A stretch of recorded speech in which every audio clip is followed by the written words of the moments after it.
You can find success here and there tactically, but eventually, to find that long, drawn out, consistent year-over-year success, it all goes back to self-image. If there is one universal struggle that all people wrestle with, it has to be self-doubt and lack of belief in oneself. Even those that are generally considered confident people struggle with their self-image. It's unavoidable. Whether they suffer from impostor syndrome or a deep anxiety of trying something new, it all stems from the same place. Having a poor self-image can lead to all sorts of problems. It can dismantle our confidence and turn us into self-defeating pessimists who dare not try anything on the off chance that we might fail. But the real problem starts when you realize one irrefutable truth, that accomplishing anything in life, no matter how big or small, must first begin with an idea that's easier said than done, believing that we can achieve it. And this is true for all things, from the 6-year-old who just scored their first goal in Little League Soccer to Greg Abel, the man who's replacing Warren Buffett as Berkshire Hathaway's new CEO.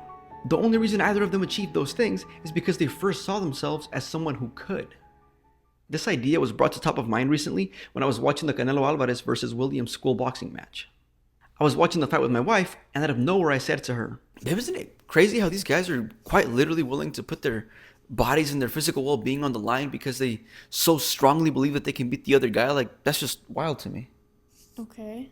When you think about it though, that is kind of crazy. Most of us aren't taking on risks anywhere near that big, and yet we still doubt ourselves. So it got me thinking, why do most people have a poor self-image? Why do they lack the confidence to go after the things they really want? And more importantly, how can we overcome it? Those are the questions we're aiming to answer in this video, so without further ado, let's jump right into them.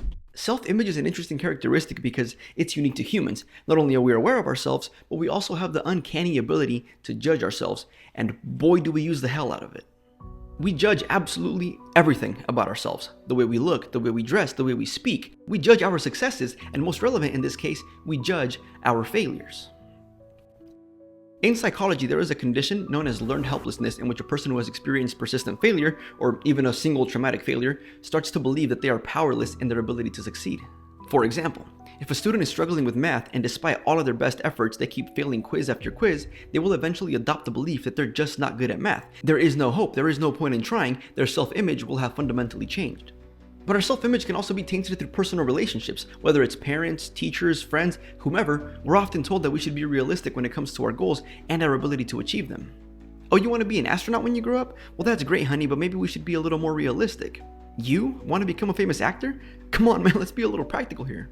And it's not like these things are meant to drag you down, it's probably well-meaning advice, but what this leads to, rather than the creation of backup plans or something, is the internalizing of feelings of self-doubt that are really just a reflection of the other person's self-image. I know I said personal relationships, but this idea really is perpetuated by society as a whole in a slightly more nuanced way. We're constantly reminded that we should stay in our lane, and that only the rare few succeed, and that we should not get our hopes up. Again, none of these things are necessarily false, but the constant repetition almost forces us to accept them as absolute truths. We begin to identify with the statements. We're not unique, we're not special, we should prepare for the worst. No, better yet, we shouldn't even try. Sorry, I know that was kind of a lot, and yet it doesn't even begin to scratch the surface of reasons why our self-image is so bleak. But despite all of this working against us, there are still some pretty easy things we can do to start repairing our self-image. But before jumping into the practical advice, I want to be very clear about something. When I say easy, I'm talking about the tasks themselves. None of this is necessarily complicated or out of reach for the general population, but repeating them, that takes some effort. Building up a positive self-image isn't as simple as just flipping a light switch and all of a sudden you exude confidence. It's a daily battle, one that most people lose without even realizing they were fighting to begin with. Luckily, the ways in which you put up a fight are pretty straightforward and super effective, and there were two in particular that have been a huge help in my life. Starting with, I think people tend to dismiss self-talk because it's kind of a cliche piece of advice at this point, like, all you need is positive self-talk. But the truth is that everyone dismissing it is actually missing out, because how we speak to ourselves can quite literally rewire our brains. If we constantly tell ourselves, oh, I'm so stupid, I can't believe I did that, that's so embarrassing, I'm so stupid. If you tell yourself that long enough, you will eventually start to believe that you are, in fact, stupid.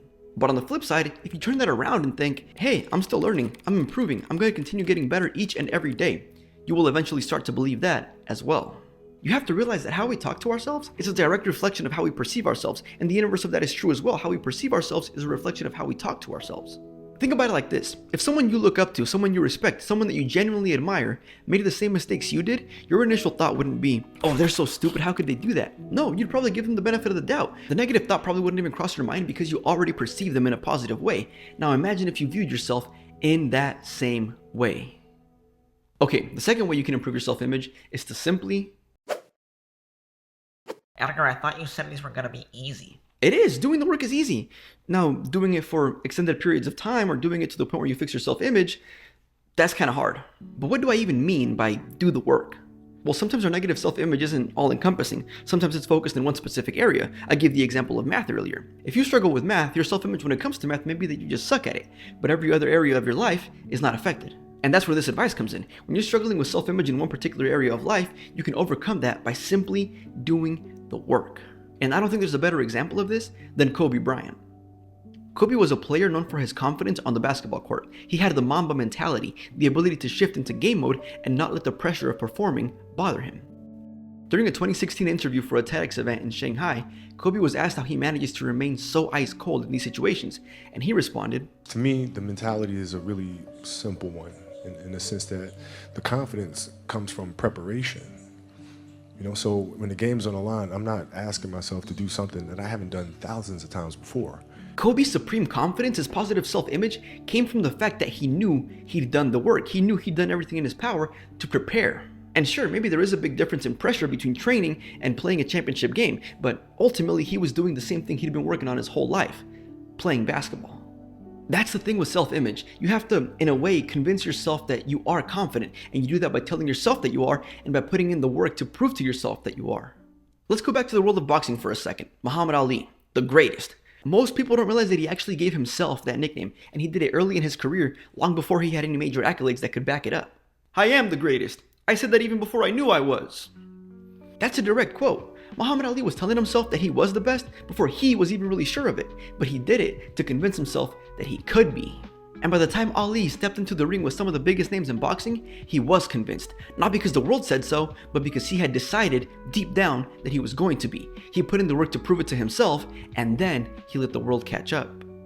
And that same tactic can work for you too. You may not be a fighter, but life is still going to throw a hell of a lot of punches. And if you don't believe you can take them, or even land a few of your own, you've already lost. Because the overarching truth behind all of this is that you can't outrun self-image. And with that, I'll catch you in the next one. Peace.